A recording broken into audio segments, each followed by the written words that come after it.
Antes de iniciar con el relato, quiero mandarle un especial saludo a Ángel Sánchez por permitirme narrar sus terroríficas historias. Hace muchos años vivía en una chocita en el campo una joven pareja. El marido era agricultor y todos los días salía temprano de su casa para irse a trabajar al campo. Y la esposa, muy abnegada, le preparaba sus alimentos desde muy temprano, ya que el hombre volvía hasta el atardecer. Eran una pareja muy humilde, pero en su casa reinaba el amor, el respeto y la piedad hacia Dios.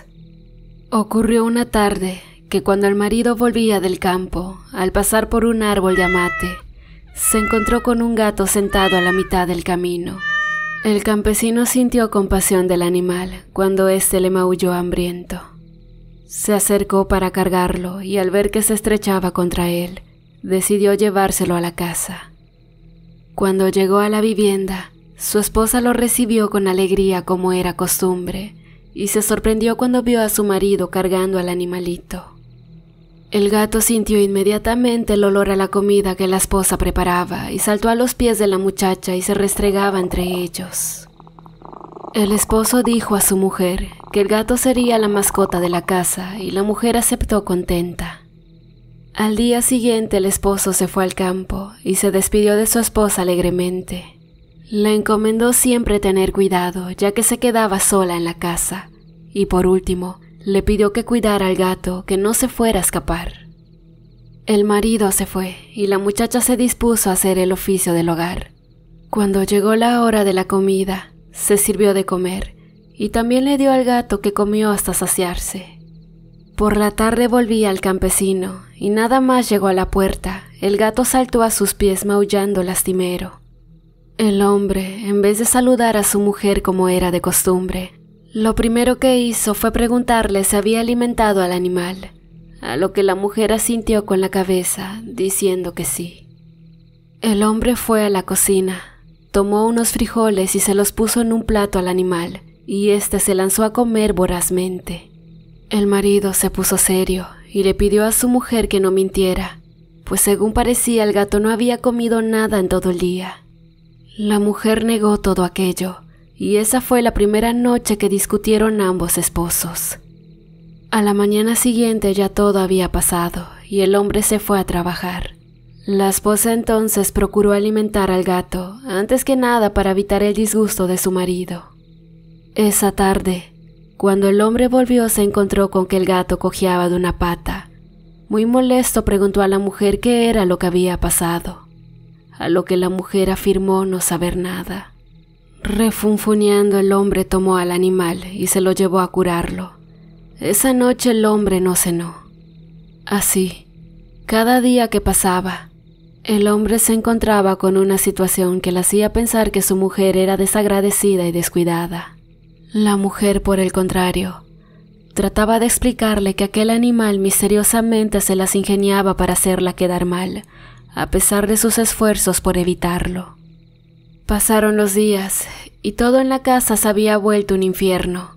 Todo era discusiones, insultos y faltas de respeto.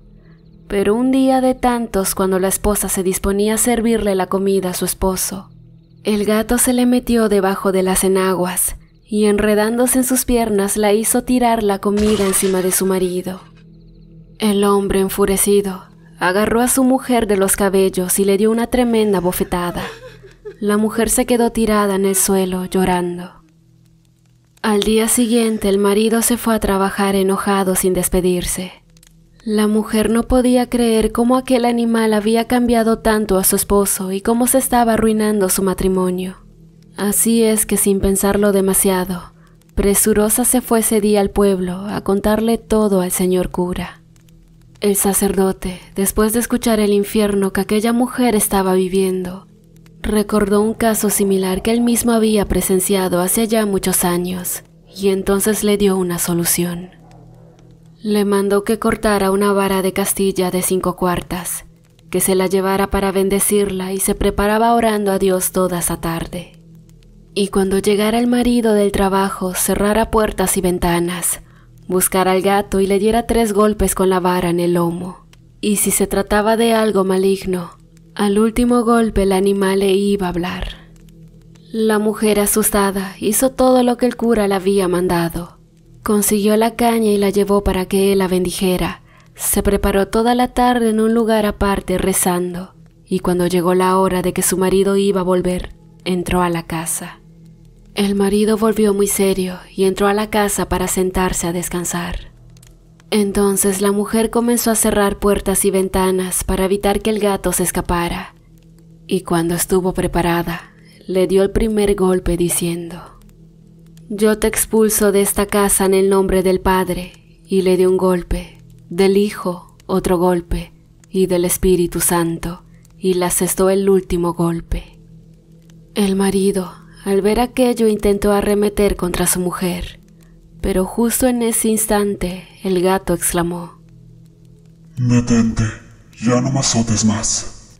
El marido retrocedió boquiabierto. «Te ordeno que te alejes de esta casa», dijo la mujer. De pronto, el gato empezó a transformarse ante los ojos de la pareja para quedar convertido en una mujer. Resulta que aquella mujer era una bruja que, transformándose en animal, hacía de las suyas para conseguir favores del maligno. Las autoridades, al enterarse del caso y de muchos otros delitos que la mujer había cometido, la pusieron en prisión por perjuicios ocasionados a muchos habitantes del poblado. Mientras tanto, en la humilde choza, el esposo pidió perdón arrepentido a su mujer por los agravios cometidos contra ella y prometió amarla sin condición desde ese momento hasta el día de su muerte. Aún en nuestros días, se dice que muchas personas transforman sus cuerpos en animales para dañar a otros de alguna manera y ofrecer ese daño al maligno para conseguir que éste les conceda favores.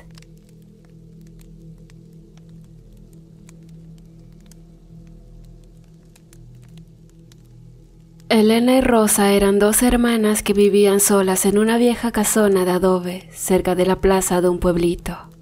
Ninguna de las dos había procreado hijos y por eso solo se tenían la una a la otra. Un día, les llegó una carta donde se les avisaba que una pariente suya estaba agonizando en otro pueblo y le solicitaban ayuda para atender a la pobre mujer. La mujer moribunda era una tía a la que no veían hacía muchos años. Elena, que era muy piadosa, pronto se ofreció para asistir a su pariente.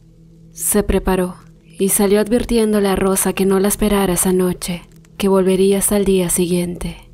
Cuando empezó a oscurecer, Rosa se encerró para cenar y después se sentó a la luz de un candelero a remendar unas ropas. Sin darse cuenta se quedó dormida y pasado un rato se despertó. La vela se había consumido y estaba todo oscuro. Rosa se levantó y a tientas buscó otra vela en un cajón. En eso, escuchó el reloj del cabildo dando las 12 de la noche. De inmediato se santiguó diciendo: «Ave María Purísima, es medianoche». Deprisa encendió la vela y se fue al dormitorio. Antes de acostarse rezó una oración y en eso estaba cuando de repente llamaron a la puerta. Rosa se llevó las manos al pecho y se dijo extrañada: «Dios mío, ¿quién será?». Se levantó llevando consigo la vela y llegando a la puerta preguntó: «¿Quién llama?». Entonces, desde afuera respondieron: «Rosa, soy yo, Elena».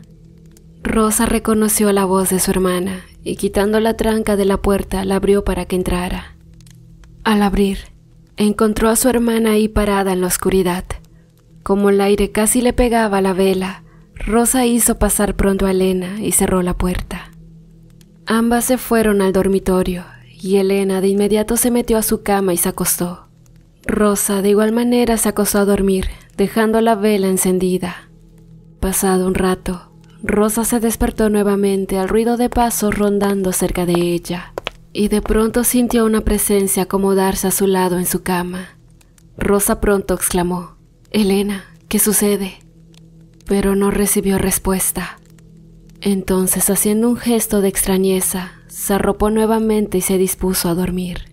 De pronto, sintió como unos cabellos la recorrían desde los pies hasta la cabeza. Cuando sintió aquello, Rosa pegó un grito y saltó de la cama. «Elena, ¿qué te pasa?», preguntó nerviosa.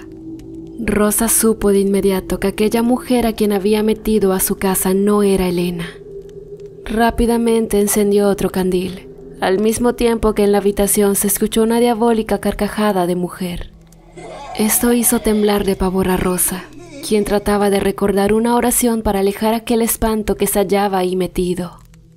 Alumbrando con el candil, veía la silueta de una mujer arrastrándose por los rincones de la casa. Muerta de miedo, apretó con la mano un escapulario bendito que portaba y, haciendo un gran esfuerzo, gritó: «¡Sálvame, Virgen María!». Al término de aquella frase, se formó un remolino que le apagó el candil.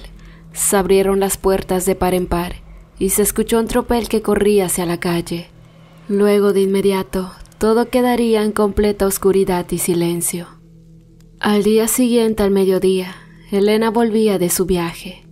Al entrar a la casa, encontró a Rosa rodeada de algunos de los vecinos más ancianos. Elena preguntó preocupada qué era lo que estaba pasando. Los ancianos entonces le dijeron que, a su parecer, creían que Rosa había sido jugada por el espíritu de la ciguanaba. Desde ese día Rosa quedó loca.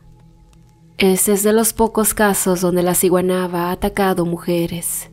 Rosa aún vive en la actualidad junto con Elena, pero su casa se convirtió en un lugar de misterio donde la gente teme pasar en horas de la noche, donde se dice, se escuchan ruidos de llantos en las madrugadas. Los que han logrado ver a Rosa dicen que sienten al verla un verdadero temor. Se le ha visto a veces asomar por detrás de las ventanas con una mirada desorbitada y, de pronto, sonriendo macabramente. Muchos piensan que es la encarnación del espíritu de la mítica ciguanaba, pero hasta estos días nadie ha sido capaz de averiguarlo.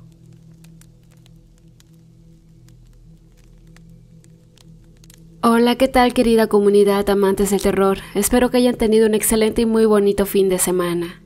En esta sección de saludos le quiero mandar uno especial al usuario que tiene el nombre de Vortex, a Valente Escobar, a Marcos Pérez Guzmán y a su esposa Malú Garibaldo.